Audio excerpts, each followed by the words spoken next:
Hello friends, welcome to trading की जय। Trading की जय में आप सभी का स्वागत है। आज हम देखेंगे what is stock market. Stock market होता क्या है।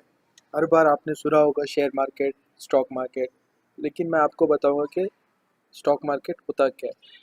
तो चलिए, सबसे पहले हम देखेंगे कि उसकी हिस्ट्री क्या है, क्यों इन्वेस्टमेंट करना चाहिए, इन्वेस्टमेंट करने के फ़ायदे क्या होते हैं, इन्वेस्टमेंट करने की क्या ज़रूरत सच में है, इन्वेस्ट इन्वेस्टमेंट के क्या ऑप्शंस है, म्यूचुअल फंड्स और स्टॉक्स में क्या डिफरेंस है, स्टॉक लिस्टिंग का प्रोसेस क्या होता है, आईपीओ कैसा लॉन्च होता है, इन्वेस्टिंग और ट्रेडिंग में क्या अंतर है, इंडियन स्टॉक मार्केट बारे में जानेंगे, क्या स्टॉक मार्केट जुआ है, गैम्बलिंग है, और स्टॉक मार्केट से क्या हम मिलियनर बन सकते हैं। तो चलिए, इन सारे सवालों के जवाब देखने के लिए, अगर आपने हमारा इस चैनल को सब्सक्राइब किया तो प्लीज़ हमारे इस चैनल को सब्सक्राइब कर लीजिए। तो शेयर मार्केट की कुछ इस तरह से शुरुआत हुई थी। During 1600s east India company ने शेयर्स लॉन्च किए थे, लेकिन शेयर्स किस फॉर्म में लॉन्च किए थे। डच ईस्ट इंडिया कंपनी दुनिया की सबसे बड़ी कंपनी थी, जिसका बिजनेस था कि जिसका बिजनेस इंपोर्ट एक्सपोर्ट का था। Precious metals, porcelain, silk, gold etcetera. Dutch east India company के शिप्स रन करते थे ऑल ओवर द वर्ल्ड।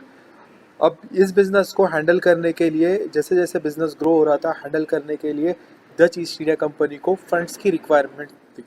अब इस फंड्स की रिक्वायरमेंट को पूरा करने के लिए डच ईस्ट इंडिया कंपनी ने ये प्लान किया कि क्यों ना प्राइवेट पब्लिक से पैसा रेज किया जाए।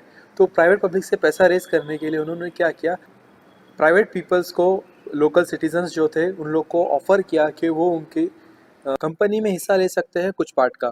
इसी तरह से डॉक यार्ड पे शिप्स, वेरियस वेरियस शिप्स पे बोली लगती थी, क्योंकि हर एक शिप्स अलग होती थी और उन शिप्स पे बोली लगती थी। कोई शिप्स डूब जाती थी, कोई शिप्स लूट लूट लिया जाता था। तो इसलिए जो वहाँ के लोकल सिटीजन से जो इन्वेस्ट कर रहे थे, जो शेयर्स बाय कर रहे थे इन शिप्स के, वो ये प्लान किए कि डिफरेंट डिफरेंट शिप्स में इन्वेस्ट करें, ताकि उनका पूरा इन्वेस्टमेंट ना डूबे अगर इन केस कभी शिप का कोई लॉस ऑकर होता है तो भी। तो इस फॉर्म्स में शेयर्स की शुरुआत हुई थी और यहाँ से इस बिजनेस की ग्रोथ हुई थी, जिससे ईस्ट इंडिया कंपनी के डॉकयार्ड पे लिटरली डॉकयार्ड पे बिडिंग होती थी, शेयर्स की बोली लगती थी। और ये एक शुरुआत थी स्टॉक मार्केट की। फिर उसके बाद इंडिया में इंडियन स्टॉक मार्केट की शुरुआत हुई 1956 से। और इंडियन स्टॉक मार्केट मुंबई के दलाल स्ट्रीट में जाके, ऑफिस में जाके लोग बाय और सेल करते थे, बोली लगाते थे। लेकिन अब सिनेरियोस कुछ डिफरेंट है। वो क्या है, हम आगे देखेंगे। इन्वेस्टमेंट की ज़रूरत क्या है, वाई टू इन्वेस्ट। इन्वेस्टमेंट्स के बहुत सारे बेनिफिट्स होते हैं। इन्वेस्टमेंट करना एक प्लानिंग होती है। फाइनेंशियल प्लानिंग का एक बहुत इंपॉर्टेंट स्टेप है इन्वेस्टमेंट। इन्वेस्टमेंट करने से इन्वेस्टमेंट करने से हमारे फ्यूचर्स सिक्योर होते हैं। इफ़ इन केस कोई मेडिकल इमरजेंसी आती है तो हम उसको ओवरकम कर सकते हैं। इसके लिए हम एक एग्जांपल लेंगे, जिससे में कोई एक पर्सन है जो कुछ अमाउंट अर्न कर रहा है per month, may be in the form of salary.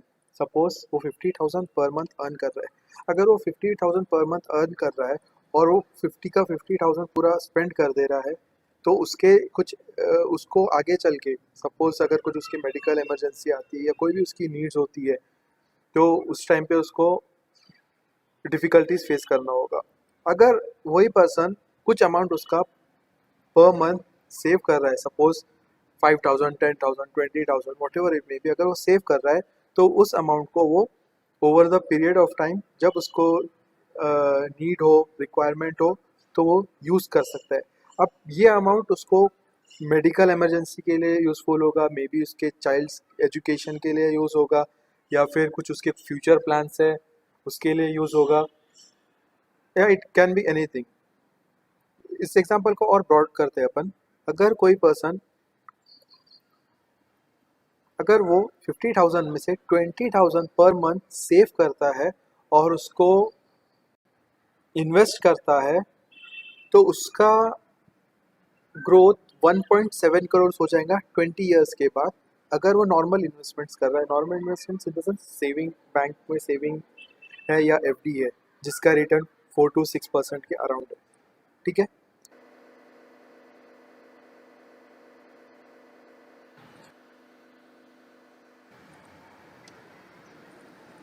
अभी मैं आपको एक ऐसी चीज़ बताऊंगा, जो एक इन्वेस्टमेंट था 10,000 रुपीज़ का, वो कैसे हंड्रेड्स ऑफ करोड़ चेंज हो गया था। यस, आपको ये बहुत ये बहुत सॉलिड रीज़न है कि आप क्यों इन्वेस्टमेंट करें, और इन्वेस्टमेंट्स के पॉजिटिविटी सिर्फ ये एक चीज़ से आपको क्लियर हो जाएगी। एक पर्सन था जिसने 1980s में 100 शेयर्स लिए थे विप्रो के, जो इसका प्राइस था 100 रुपीज़ पर शेयर, और उसने इस तरीके से 10,000 रुपीज़ 1980 में विप्रो में इन्वेस्ट किया था। और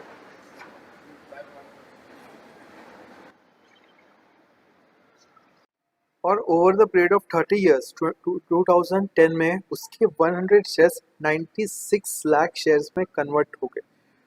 इस तरीके से हम इस चार्ट में देख सकते हैं कि उसको 1:1 बोनस मिला, 1:1 बोनस अलॉटमेंट किया था कंपनी 1981 में, फिर 1985 में फिर से 1:1 बोनस अलॉट किया। इस तरीके से 2010 तक उसको उसके 100 शेयर्स 96 लाख शेयर्स में कन्वर्ट हो गए, और उस शेयर का प्राइस अराउंड 550 रुपीज़ पर शेयर था, जिसको कन्वर्ट करते तो अप्रॉक्सीमेटली 700 करोड़ होता है। तो इससे आपको क्लियर होगा कि हमें इन्वेस्टमेंट करने की क्या नीड है। नेक्स्ट हम देखते हैं कि कितने टाइप के इन्वेस्टमेंट्स होते हैं, इन्वेस्टमेंट किस किस टाइप के होते हैं। तो एक इन्वेस्टमेंट होता है म्यूचुअल फंड, दूसरा होता है रियल एस्टेट प्रॉपर्टीज, तीसरा होता है फिक्स्ड डिपॉजिट के तौर पे आप अपनी मनी बैंक्स में या एफडी ऑप्शंस में रख सकते हैं। Fourth option is gold, another option is bonds, government के schemes, PPF, saving accounts, stocks, और भी कई सारे इन्वेस्टमेंट्स होते हैं। लेकिन इन सारे इन्वेस्टमेंट्स में से 3 इन्वेस्टमेंट सबसे बड़े होते हैं, जो एक के ऑल टाइम के बेस्ट इन्वेस्टमेंट्स माने गए। ये कोई भी टाइम लेके चलो, ओल्ड एज टाइम या current age time, gold, land और इक्विटी। गोल्ड और लैंड तो ओल्ड टाइम से one of the best investments माना गया है, और उसके बाद फिर जब से इक्विटीज़ का ट्रेंड आया है 1800s के बाद में इंडिया में 1900s, और अभी भी इंडिया काफ़ी पीछे है as compare to foreign countries में अवेयरनेस के बारे में, स्टॉक्स और इक्विटीज़ की अवेयरनेस के बारे में। तो ये 3 ऑल टाइम बेस्ट इन्वेस्टमेंट्स माने जाते हैं। गोल्ड का भी returns over the period of time आपको मिलता ही है, लैंड की भी वैल्यू बढ़ती है, और स्टॉक्स की value over the period of time बढ़ती है।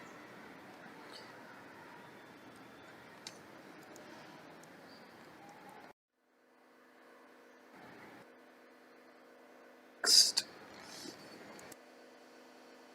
इंपॉर्टेंट कंसेप्ट है स्टॉक मार्केट में, that is higher the risk higher the returns. ये इसके बारे में हम आगे और देखेंगे। स्टॉक और म्यूचुअल फंड्स में क्या डिफरेंस है, ये इसके बारे में हम आगे और देखेंगे। स्टॉक और म्यूचुअल फंड्स में क्या डिफरेंस है वो देखते हैं। म्यूचुअल फंड्स आपको रिटर्न देता है 4% to 25%। म्यूचुअल फंड्स में आप अगर इन्वेस्टमेंट करना चाहते हैं, तो आपको किसी भी एक म्यूचुअल फंड की स्टडी करके उसका क्या रिटर्न्स है, कहाँ पे वो कब वो म्यूचुअल फंड किस किस सेगमेंट में इन्वेस्टेड है, वो पता कर सकते हैं और उसको बाय कर सकते हैं। ये बहुत इजी प्रोसेस होता है, हेजललेस होता है, कंफर्टेबल होता है। ठीक है। इसमें क्या होता है, म्यूचुअल फंड्स में बड़े बड़े एसेट मैनेजमेंट कंपनीज होती है, जो डिफरेंट डिफरेंट स्टॉक्स में उनका पैसा इन्वेस्ट करती है। उस इन्वेस्टमेंट्स को वो over the period of time grow करते हैं, जिसका कुछ पार्ट वो आपसे शेयर करते हैं और कुछ पार्ट वो खुद रखते हैं। तो इस तरीके से आप म्यूचुअल फंड्स में इन्वेस्टमेंट करके कुछ फिक्स्ड इनकम जनरेट कर सकते हैं लेकिन अगर आप इस चीज़ को खुद करते हैं, लाइक अगर आप खुद इन्वेस्ट करते हैं स्टॉक्स में या दूसरे सेगमेंट्स में, लाइक गोल्ड्स में, स्टॉक्स में, म्यूचुअल फंड्स कंपनीज जैसे एसेट मैनेजमेंट कंपनीज इन्वेस्ट करती है, अगर आप वो खुद इन्वेस्ट करते हैं तो आपके रिटर्न्स ऑब्वियसली बढ़ जाएंगे। तो आपके रिटर्न्स बढ़ के हो सकते हैं कि मे बी 8% टू 50% आपको रिटर्न्स मिल सकते हैं। इट ऑल डिपेंड्स कि स्टॉक में भी आप किस सेगमेंट में ट्रेड कर रहे हैं। Higher the risk, higher the return goes on. ठीक है। तो रिस्क वैरी कैसा होता है कि अगर आप इन्वेस्ट कोई कंपनी में करते हैं लॉन्ग टर्म के व्यू से, तो आपका रिस्क बहुत कम होता है। और आप अगर डे में ट्रेडिंग कर रहे हैं तो स्टॉक की वॉलेटिलिटी रहती है, मे बी वो पर्टिकुलर डे में ऊपर नीचे जा सकता है, और आपका प्रॉफिट रिस्क हाई हो जाता है, इसलिए प्रॉफिट रिटर्न्स भी हाई एंड लॉस भी हाई चांसेस बढ़ जाते हैं। और एक बहुत अच्छा चीज़ है स्टॉक्स में इन्वेस्टमेंट करने की कि आप इलेक्ट्रॉनिकली आप कमोडिटीज़ को भी बाय कर सकते हैं, लाइक गोल्ड को, सिल्वर को इलेक्ट्रॉनिकली बाय करके रख सकते हैं। आपको इसमें कोई थेफ्ट की या चोरी होने की कोई संभावना नहीं होती है। आप अपना एक पोर्टफोलियो बना सकते हैं जिसमें वेरियस वेरियस सेगमेंट्स के स्टॉक हो सकते हैं, जैसे एसेट मैनेजमेंट कंपनीज करती है। इस तरीके से आप स्टॉक से काफ़ी अच्छे रिटर्न्स कर सकते हैं। तो इसलिए स्टॉक का ऑप्शन एनी टाइम बेटर है म्यूचुअल फंड से। हाँ, अनलेस अगर आपको कोई भी तरीके की परेशानी नहीं उठानी है, लाइक कोई स्टॉक सर्च नहीं करना है, कंपनी के बारे में जानना नहीं है, कुछ नहीं है, तो आप म्यूचुअल फंड में इन्वेस्ट कर सकते हैं और उस तरीके से आपको उसके रिटर्न मिले। लेकिन अगर आप थोड़ी सी मेहनत करेंगे और कुछ कंपनीज के बारे में रिसर्च करेंगे, जो कि बहुत सिंपल होता है, हम आने वाले वीडियोस में देखेंगे किस टाइप से स्टॉक को चूज़ करना है। तो आप स्टॉक को चूज़ कर सकते हैं और आपकी आपकी मनी को आप ग्रो कर सकते हैं। ठीक है। नेक्स्ट देखते हैं कि आईपीओ, स्टॉक मार्केट में शेयर्स आते कहाँ से, शेयर्स होते कहाँ से, कंपनी किस टाइप से वर्क करती है, उन सारा प्रोसेस देखेंगे। तो इसके लिए बहुत शॉर्ट में हम देखते हैं कि सबसे पहले कंपनी जब स्टैब्लिश होती है तो जो उसका प्रमोटर होता है, जिसका आइडिया होता है, मे बी स्टार्टअप और कंपनी, तो वो क्या करता है, उसका फंड रेस करने के लिए वो क्या करता है कि उसको फ्रेंड्स का हेल्प लेता है या किसी की भी हेल्प लेता है। उसके पार्टनर्स वो फाइंड आउट करके वो पार्टनर्स को सिलेक्ट करता है। और अपन यहाँ पे देखेंगे एंजल 1 और एंजल 2 जो है वो उसके दो फ्रेंड्स हैं जिससे उसने मनी बोरो किया है और उन लोग को भी पार्टनरशिप में लिया है। तो इन सारे प्रोसेस तक का ये जो 2 स्टेप का प्रोसेस है, प्रमोटर और एंजल 1 एंजल 2 का, इसको सीड फंडिंग बोलते हैं। उसके बाद वो क्या करता है, स्टॉक उसको और कंपनी को डेवलप करना है, तो वो कम बैंक को अप्रोच करता है, लोन्स लेता है वेंचर कैपिटलिस्ट के लिए थ्रू, वो अपनी कुछ पार्ट ऑफ द कंपनी, कुछ कंपनी का पार्ट वो अलॉट करता है, और कुछ कंपनी का शेयर होल्डिंग वो अलॉट करता है, और उस तरीके से वो पार्टनर्स रेस करता है। इसको सीरीज ए फंडिंग बोलते हैं। फिर वापस से वेंचर कैपिटलिस्ट से और उसको नीड होती है तो और वो लेता है, सीरीज बी फंडिंग बोलते हैं उसको। उसके बाद प्राइवेट इक्विटी फर्म से वो जब फंडिंग रेस करता है उसको सीरीज सी फंडिंग बोलते हैं उसको। उसके बाद फाइनली आईपीओ लॉन्च होता है। Series angel 1 angel 2 VC PE, ये सारे कौन होते हैं, ये बैंक्स होती हैं या फिर डोमेस्टिक इंस्टीट्यूशंस होते हैं या फॉरेन इन्वेस्टमेंट इंस्टीट्यूशंस होते हैं, एफआईआई या डीआईआई, या कुछ प्राइवेट इक्विटी फर्म्स होती है जो कंपनी को ग्रो करने में हेल्प करती है। अब इन सारे ऑप्शंस के बाद अगर कंपनी को मनी रेस करना है तो वो आईपीओ के लिए जाती है, इनिशियल पब्लिक ऑफरिंग। वो पब्लिक से पैसा रेस करने के लिए ऑप्शन के लिए जाती है। तो अब उसने बैंक से बोरो कर लिया है, उसको लोन्स देना, जब कंपनी बैंक से बोरो करती है तो उसको इंटरेस्ट देना होता है। लेकिन जब इनिशियल पब्लिक ऑफरिंग जब करती है, शेयर जब लॉन्च करती है कंपनी, तो इस शेयर्स पे कोई इंटरेस्ट कंपनी को देना नहीं होता है और काफ़ी सारा फंड रेस कर लेती है। तो जब कंपनी शेयर्स लॉन्च करती है तो उसका एक प्राइस बैंड रखती है। सपोज 310 टू 325 और 550 टू 600, इस टाइप का प्राइस बैंड रखती है और उस टाइप में और इस फॉर्म में शेयर्स को लॉन्च करती है। जब कंपनी शेयर लॉन्च करती है ना,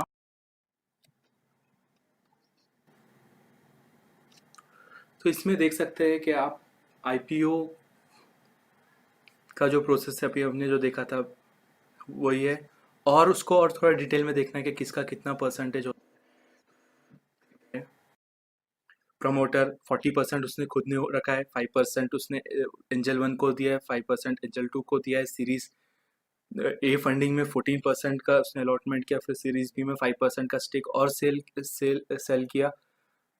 सीरीज सी फंडिंग में फिर से 15% का स्टेक सेल किया। इस टाइप से टोटल उसका जो होल्डिंग थी 84% की कंप्लीट हो चुकी है। अब भी जो 16% का जो उसका शेयर बचे हैं, approximately 6.5 lakh shares out of 50 lakh shares, तो वो इनिशियल पब्लिक ऑफरिंग के थ्रू पब्लिक के लिए लॉन्च कर रही है कंपनी। और इसमें company maximum share holding company अपने पास रखती है, so that decision making power company के पास खुद हो। ऑलराइट, अभी कंपनी के शेयर्स अपन कैसे खरीद सकते हैं? तो इसको दो वे में अपन कंपनी के शेयर्स ले सकते हैं। एक तो जब कि कंपनी जब आईपीओ लॉन्च, तो उसको बोलते हैं प्राइमरी मार्केट, और एक सेकेंडरी मार्केट होता है।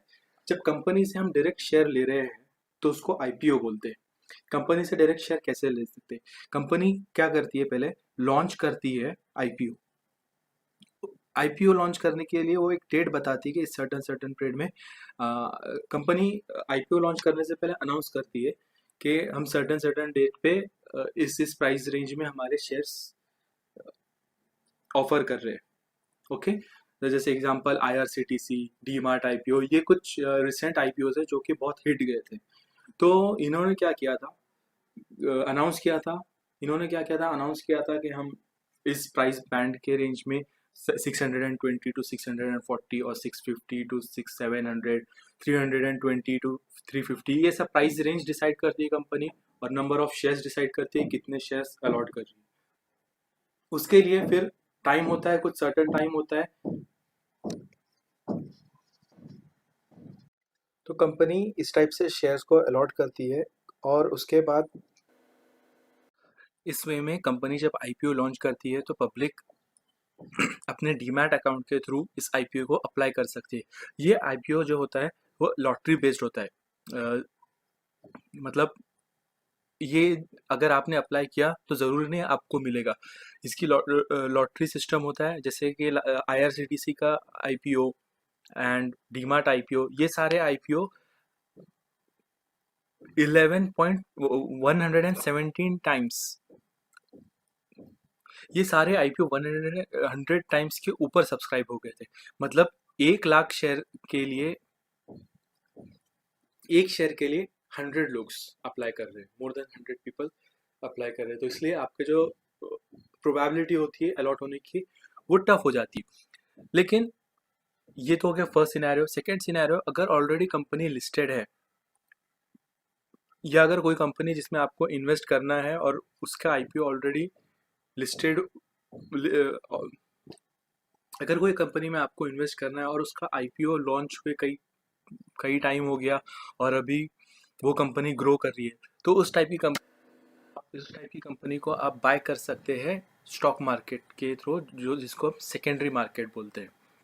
यहाँ पे क्या होता है, एक बार जब कंपनी ने आईपीओ के थ्रू शेयर जब सेल कर दिया, तो कंपनी का और जिसने बाय किया उसका कंसर्न, कंपनी का स्टॉक से कंसर्न हट जाता है।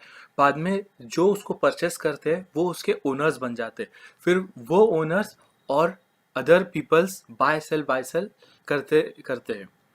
सो सेकेंडरी मार्केट में क्या होता है, ऑब्वियसली उसका मेन रूट जो होती है कंपनी से एसोसिएटेड होती है, बट कंपनी उसकी ओनरशिप खो चुकी होती है क्योंकि उसने already initial public offering IPO के थ्रू सेल कर दिया है।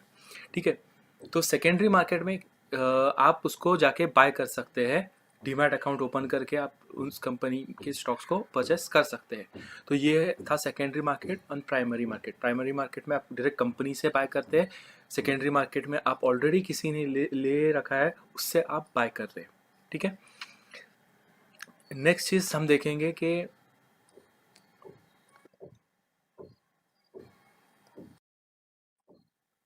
इन्वेस्टिंग और ट्रेडिंग में क्या डिफरेंस होता है। इन्वेस्टिंग जो होती है वो लॉन्ग टर्म के लिए होती है और ट्रेडिंग जो होती है वो शॉर्ट टर्म के लिए होती है। ट्रेडिंग में buy sell buy sell buy sell आप करते हैं और उसके बाद आपको कुछ कहीं पे लॉस भी होता है, कहीं पे प्रॉफिट भी होता है। ओवरऑल डिपेंड करता है आपकी ट्रेडिंग एक्यूरेसी कितनी है, उसके उसके अकॉर्डिंग आपका नेट प्रॉफिट बचता है। लेकिन अगर आप risk management and other factors को अगर ध्यान में रख के ट्रेडिंग करते हैं तो ऑब्वियसली आप एट द एंड प्रॉफिट में रहेंगे। इन्वेस्टिंग एक लॉन्ग टर्म प्रोसेस होता है जिसके returns 10% to 50% per year vary करते हैं और वो एक लॉन्ग टर्म प्रोसेस होता है, मे बी मंथ्स, क्वार्टरली और ईयर्स और मोर देन ईयर्स का प्रोसेस होता है। इन्वेस्टिंग में आप कंपनी के साथ पार्टनरशिप करते हैं, like you are associating your self with a company और कंपनी के जो गेन्स होते हैं वो आपको over the period of time मिल सकते हैं। इन्वेस्टिंग का हमने बहुत बेस्ट एग्जांपल स्टार्टिंग में ही देखा था, जैसे विप्रो में इन्वेस्ट किया था। Over the period of time company bonus allot करती है, स्टॉक को स्प्लिट करती है, वेरियस फॉर्म्स में आपका स्टॉक्स इंक्रीज होता है, डिविडेंड्स देती है। और इस टाइप से अगर आप लॉन्ग टर्म तक कंपनी के साथ जुड़े रहते हैं तो कंपनी के जो over over the period of times जो प्रॉफिट कंपनी गेन करती है वो ऑब्वियसली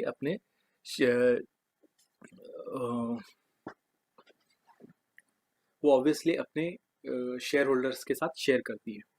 ठीक है, उसके लिए आप इन्वेस्टिंग के लिए आपको कुछ फंडामेंटल चीज़ें पता होनी चाहिए, लाइक कंपनी की बैलेंस शीट कैसे रीड करें और कंपनी के बारे में कैसे रिसर्च करें, उसके क्या क्या चीज़ें क्या क्या पॉइंट्स होते हैं जो कंसीडर करने करने होते हैं कि कंपनी में इन्वेस्ट करने से पहले। और जो डेली के जो फ्लक्चुएशंस होते हैं मार्केट के वो ज़्यादा इफेक्ट नहीं करता है उस पर्टिकुलर स्टॉक्स पे या उस पर्टिकुलर चीज़ पे, जैसे ट्रेडिंग में होता है। जैसे ट्रेडिंग में अगर आप कोई पर्टिकुलर स्टॉक ले, मे बी वो एक दो दिन लो चले लेकिन over the period of time आपको अच्छे गेन्स उसमें मिल सकते हैं अगर आप उसमें इन्वेस्टेड रहे तो ये डिफरेंस होता है इन्वेस्टिंग और ट्रेडिंग में। ट्रेडिंग में आप क्या करते हैं, उसको टेक्निकल एनालिसिस यूज़ करके आपको उसके ट्रेडिंग करने के लिए आपको ट्रेडिंग करने के लिए आपको टेक्निकल एनालिसिस की नीड पड़ती है। फंडामेंटल तो ऑब्वियसली आप उसका बेस यूज़ करते हैं, लेकिन उसके बाद आपको टेक्निकल एनालिसिस, चार्ट्स की स्टडी, ट्रेंड फाइंड करना कि ट्रेंड फाइंड करना, टेक्निकल एनालिसिस करना स्टॉक का, ये बहुत इंपॉर्टेंट हो जाता है ट्रेडिंग के लिए। और ट्रेडिंग में वोलेटिलिटी ज़्यादा होती है, फ्लक्चुएशंस होते हैं, इसलिए आपको रिटर्न्स भी ज़्यादा मिलते हैं और higher the risk and higher the returns. कई सारे इंडिया में ट्रेडर्स हैं जो फुल टाइम प्रोफेशन, कई सारे लोग इंडिया में ऐसे जो फुल टाइम ट्रेडर प्रोफेशन में हैं। तो ये था इन्वेस्टिंग और ट्रेडिंग में difference. Investing is any time better from mutual fund and investing और ट्रेडिंग में आप किस टाइप से काम कर सकते हैं, किस में कितना, लाइक आप दोनों में काम करना चाहते हैं अगर, लाइक तो किस टाइप से कर सकते हैं वो मैं मेरे आने वाले वीडियोस में आपको दिखाऊंगा। उसके बाद हम नेक्स्ट आते हैं, अगर आप इन्वेस्ट करना चाहते हैं तो कैसे कर सकते हैं, या स्टॉक मार्केट में ट्रेडिंग करना चाहते हैं तो कैसे कर सकते हैं। उसके लिए मैं आपको एक थोड़ा सा इंडियन मार्केट सिनेरियो का बैकग्राउंड बता देता हूँ। इंडियन मार्केट सिनेरियो दो एक्सचेंजेस में काम करता है, बीएससी एनएससी, आप लोगों ने सुना होगा। BSc is Bombay stock exchange, NSC is national stock exchange. ये एक्सचेंजेस होते हैं जिसके थ्रू आप शेयर्स बाय सेल करते हैं। ये एक्सचेंज के थ्रू इस एक्सचेंजेस पे कंपनी लिस्ट करती है अपने आप को, उस एक्सचेंज से आप बाइंग एंड सेलिंग होती है आपकी। और इन सब को मॉनिटर करने के लिए stock exchange board of India, SEBI, SEBI होता है इन सब सारी चीज़ों को मॉनिटर करने के लिए। ये each and everything related to stocks, company listing, company की एक्टिविटीज, कंपनी कैसी है, क्या कर रही है, कहीं फ्रॉड तो नहीं कर रही है, जो ब्रोकर्स होते हैं उनको भी मॉनिटर करती है सेबी। अभी ब्रोकर्स कौन रहते हैं मैं आपको बताऊंगा। तो सेबी का वॉच हर किसी पे होता है, और over the period of time SEBI अपने नॉर्म्स स्ट्रिक्ट करती जा रही है। जैसे कि आपने देखा था कि रिसेंट में सत्यम स्कैम हुआ था, हर्षद मेहता स्कैम हुआ था। ये सारे स्कैम्स जो हुए थे उन कंपनीज ने क्या किया था कि अपने फॉल्स प्रॉफिट्स बताए थे, कंपनी ग्रो कर रही है ऐसा बताया था, जबकि कंपनी कुछ ग्रो नहीं कर रही थी। तो अब ये सारी चीज़ों से बचा जा सकता है।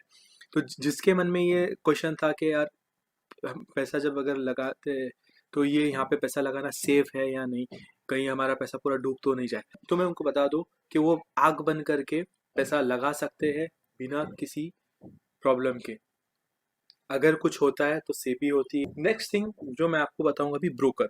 अगर आपको शेयर्स लेना है या बेचना है या कुछ भी करना है, अगर आपको ट्रेडिंग या इन्वेस्टिंग करना है, लाइक स्टॉक मार्केट में अगर आपको काम करना है, उसके लिए आपको एक अकाउंट बनाना होता है।